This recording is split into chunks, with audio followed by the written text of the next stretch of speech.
Drywall work, guys. It's one of those tasks that I believe that every homeowner should know how to do. At least how to patch a hole. So a large hole like this, a medium hole like this, and a small one like this. So today I'm going to show you guys how to do all three, starting with the big one where we have to insert a piece of drywall, mud it, and get it ready for painting, to this little small one right over here where there's absolutely nothing other than painting going on.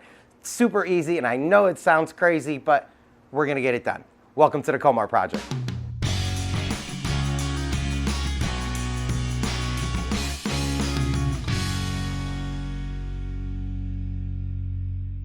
All right, so with this larger hole, we can totally patch it the way it is. We can add another support here, or we can go to the next 2x4 and cut this portion out. This is not an even cut, so it will be a lot easier if we just shift it over to the next one, throw a hole patch in there, and we're good. Okay, so the first thing that we need to do is actually cut this hole a little bit larger and get it to our next stud. And with it being open like this, it's easy to do it without a stud finder. Then we can mark where our cut will go, and with a utility knife, we can score that line. You can also use a drywall saw or a multi-tool to cut this out, but I find that every time I do, I create a huge mess and there's dust all over the place. So I just stick to a utility knife and a hammer to loosen that piece out, and then you can just pull it out without a whole lot of damage. Then using 1¼ drywall screws, I screw that drywall to the studs, because when you're removing a section like this, most likely you're going to have to remove the original screws that are holding it in place.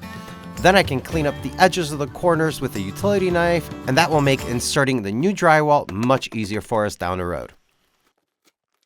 All right, guys, so on that side, we are all good. We were able to cut away a few inches and make it to the next stud. Here, unfortunately, whoever cut this out, cut it past the stud instead of right on it, and that happens all the time. Now, if we were to go to the next stud, we'd be over 4 feet, and we just couldn't put, a full sheet this way. We would have to buy a second sheet and make it longer. And I only got 4 foot by 4 foot sheet.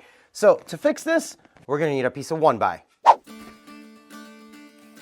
First, I start off by screwing in a couple of screws into the wall where the 1x is going to sit. This will make it easier to screw that 1x into place because we're gonna be holding it in place. It's pretty much suspended in the wall. So to help with that, I'm also going to put a screw into that 1x, and then I can grab it with my fingers and manipulate it up and down until I have it in the exact spot where I want to screw it into. And in this case, we're up against that 2x4, so luckily we can secure it to it. But if not, you don't really need it secured to anything because the drywall is going to hold it in place, and it's there as just a backing for the drywall. All right, now that we have our square, that is square, it'll make our job a lot easier when we go to cut our drywall to fit right in this opening. All right, and every piece of drywall is going to have a factory edge, unless you got something that, has been chewed by a chipmunk. In this case, this is a half sheet. I have 1, 2, and 3. And I can tell this is a factory edge by the original tape that's on here. So what I want to do is I want to always measure from the factory edge, because that cut down there, I don't know if it's square, and I just don't want any more problems down the road. So first I mark out the shape that we're going to be inserting the hole, and then I can score it with a utility knife. And it doesn't have to be perfect here as long as it's fairly close. Then I can turn that panel around and hit it with the meaty portion of my palm, and it's going to snap right in half. Then I can cut the paper on the backside, splitting the two sections. And to make an adjustment, I need to cut off just a little bit. And when it's just a little bit, you can't really snap it like before. So I like to cut at a 45-degree angle on both sides, which makes it much easier than trying to cut the full thickness of the sheet with a utility knife.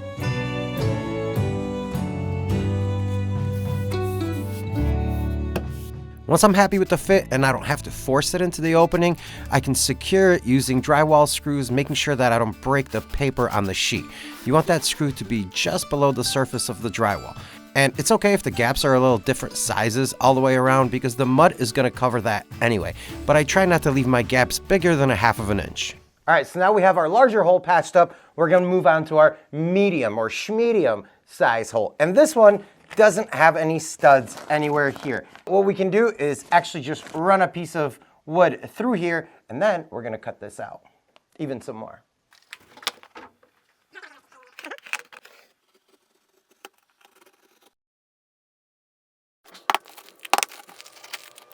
All right, so now we got our opening. Now we need our drywall to put in here. And this time we're gonna try something a little different. All right, so this technique that I'm gonna show you guys, you can use when you forgot your drywall tape or you just ran out. It's a good technique to know when you're in a pinch. Essentially what we're gonna be doing is creating our own drywall tape. So what you wanna do is mark out your opening size plus 2 inches all the way around on the back of the drywall sheet. Then with a utility knife, you can score the lines you just made. And then you can peel the gypsum, that's what a drywall sheet is made of, from the paper that's on the front of that sheet. Sometimes it's easier to make smaller scoring marks every 2 inches or so and peel them off one at a time. You just want to make sure that that paper portion is totally cleaned off of any gypsum, because this is going to be our tape, right? And you don't want any lumps later on when we're mudding everything. Then I can test fit it and cut our 1x boards that are at least 3 inches longer than the actual opening, the hole. This way we have enough wood past the hole that we can secure it with screws.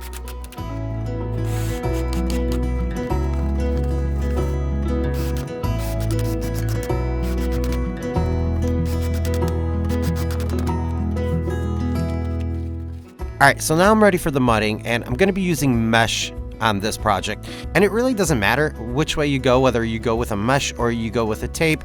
I prefer to use mesh on repair projects because it's easier to see, but you can go either way. For the first coat, I always use a product called Durabond, and it comes in a 20, 45, and a 90-minute drying time. This time I'm using 45, and you want it the consistency of ketchup. I start by filling the gaps and going about 2 inches past the gap on each side. Then I can take the mesh and lay it so that the crack is right in the middle of it, going about 2 inches past the corner on the top and the bottom.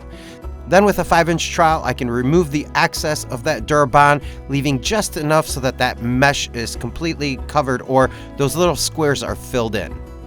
And you can also go over it again with the mud if you need to.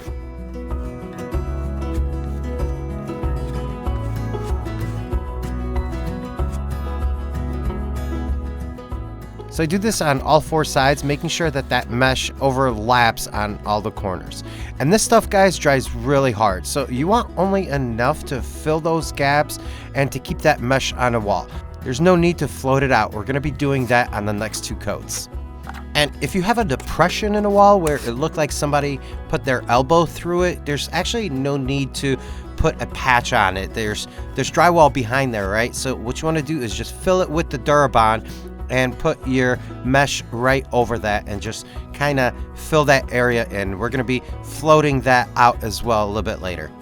All right, now back to our medium hole, and I know I'm kind of jumping around on hole to hole, but I kind of want to put all the Durabond on all at once, so I do apologize for that. But on this one, what we want to do is push the mud into the gaps around the drywall and apply it to the wall where our drywall flaps are.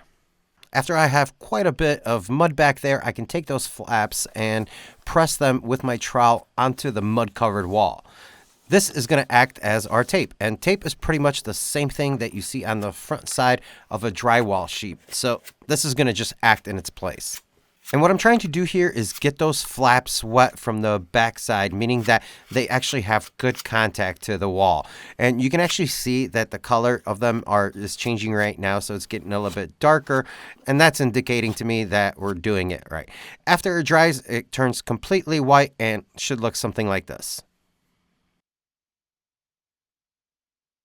All right, so our first coat of Durabond is dried completely. I let it sit overnight just to make sure it hardens up really good.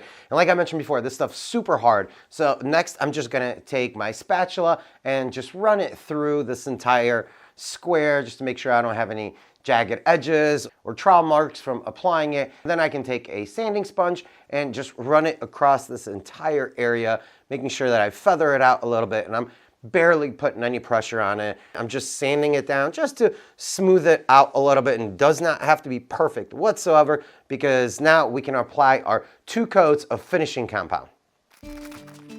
For the finishing compound, I'm using Easy Sand 45, which is going to be available at any hardware store. And this one too is going to dry completely white. So to distinguish them, I'm going to make it a little bit easier by adding a few drops of food coloring. So with our first finishing coat, we're going to be floating it out a little bit, and a 12-inch trowel really helps with it. I first apply it down the middle of the seam and float it out about 12 inches or so from that middle. This will give me the best chance of this hole not being noticeable. You have to remember that when you're applying coats of mud to a flat surface, you're essentially creating a hill on this flat surface to a minute scale, right? So to make it less noticeable, you want to spread it out. You want to make that hill less steep, if that makes sense. So the further you can float it out, the better you're going to be off. And we're pretty much going to be doing the same thing for that medium hole, except this hole is a little bit smaller, so it's about 12 inches. So I'm just going to cover the whole thing and float it out on the sides a little bit. And this is the same compound that I used on the other holes, but without any food coloring. All right, guys, so this first coat I put on probably like 4 hours ago, and it's still not drying. It's supposed to dry in 45 minutes, but I don't know what's going on in this basement, if their humidity's off or what. It's just not drying. So we're gonna speed up the process by blowing it with a hair dryer. Yeah, let's do it. That's working so well. Could have done this hours ago, but you know, you live and learn. 45 my butt. So in a pinch, a hair dryer works wonders, and you can quickly get it to dry and move on to the next coat. But before I can do that, I want to get this thing fairly smooth so I have less work on that final finishing coat, because we're going to be doing it again. I just want to make sure that it's sanded enough so that I don't have bumps, trowel marks, or any scratches. All right, so we got it all sanded up, and we're going to be applying our final coat. This is the one where I'm actually going to try to make sure everything is nice and smooth and nice and even. And this time we're going to try red, or pink in this case. Okay, so this one, I really want to make sure that I float it out and make it as smooth as I can with the trowel so that I minimize any sanding down the road. And sometimes it's much easier to add a little bit more water to the mud than try to push that mud onto the wall. So a little bit more runny mix on this final one is okay, and will make it look a little bit better. And all the holes, the large one, the medium one, and our depression, you want to float them out about 20 inches in both directions from the center.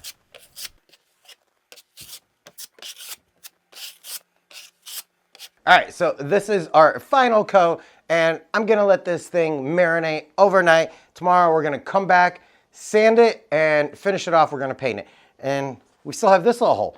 Don't think I forgot about this one. And I'm not patching it because we don't need to. I'm gonna show you guys a super easy way to fix that without any of this. And the next day it looks something like this. And for that final sanding, I'm going to be using a sander that has a soft sponge on it that is connected to a vacuum, but you can totally use a sanding sponge as well. Whether you're using a sanding sponge or a sander, it's going to create a little bit of dust, so just make sure that you're wearing a mask when doing this. All right, so your wall looks great. It's all sanded up, but then you realize you got a couple of scratches that, you put in with a tool, or you just completely forgot to do. So instead of mixing up a new batch of mud and waiting for it to dry, I always use a spackle called Drywall from DAP. It's super easy to apply with a spatula. It's not going to crack or shrink on me. But the best thing about it is it's got a dry time indicator that turns white from pink when it's dry. All right, so our wall is fully sanded. It is ready for primer, but we still have this little tiny hole. And we didn't patch it, we didn't do anything. So what are we gonna do? We're gonna fix it with the Eclipse Rapid Wall Repair Patch from DAP, the sponsor of this project. I have been using DAP products for as long as I can remember on construction projects like this one. Everything from their caulks, their spackles, wood glues, and now this patch, which is absolutely awesome. I love this thing. all you gotta do is slap it onto your wall, make sure that your hole is within the gray area on the patch, and then all you gotta do is paint over it. Then once that's dried, you peel it back and paint it again with whatever paint that you want. So if you guys have a small hole like this or a larger one, up to 3 inches, this thing will handle it. And I'm super excited that they are making this because it just makes my life so much easier. Having kids, there's holes in our walls all the time. So DAP, thank you so much for this, and let me show you guys how to put it on. So what I'm gonna do is I'm just gonna peel it back, just like so. And I'm gonna make sure that that is within the gray area. And we're gonna smooth it out like so. Make sure we're only pressing on the outside and not in the middle there. Take some primer and go right over it. And that's pretty much it for this little guy. So we're gonna let this primer dry, and in the meantime, we're gonna primer the rest of our patchwork. And we don't have to go onto the entire wall, only the areas that we use the drywall mud on. All right, now we can pull this tab.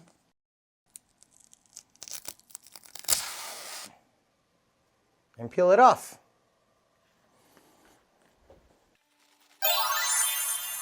Magic. It truly is kind of a magic thing if you think about it. Back in the day, I never imagined not having to patch a hole and just painting it. But I guess technology is evolving, so why not drywall techniques? No, that's not it. All right, guys, so that's it. This is done, and I'm super excited how it turned out. I can't even tell where some of these holes were, and that's pretty much what we're looking for, right? We want this thing to look seamless. All it takes is a little bit of trial and error and some confidence that you can do this, because you can totally do it. It's not difficult. So if you guys have any questions on any of the products I use or any of the processes, leave those down below in the comment section. I'll be happy to answer them for you guys. I want to say thank you to DAP for supporting what I do. Make sure you guys check out that Eclipse patch.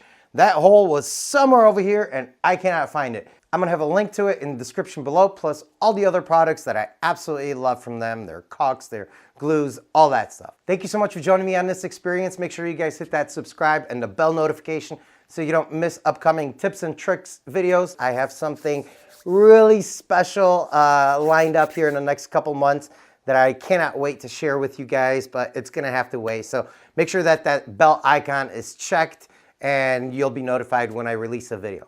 Thank you so much for joining me on this experience. I will see you guys next time. Power.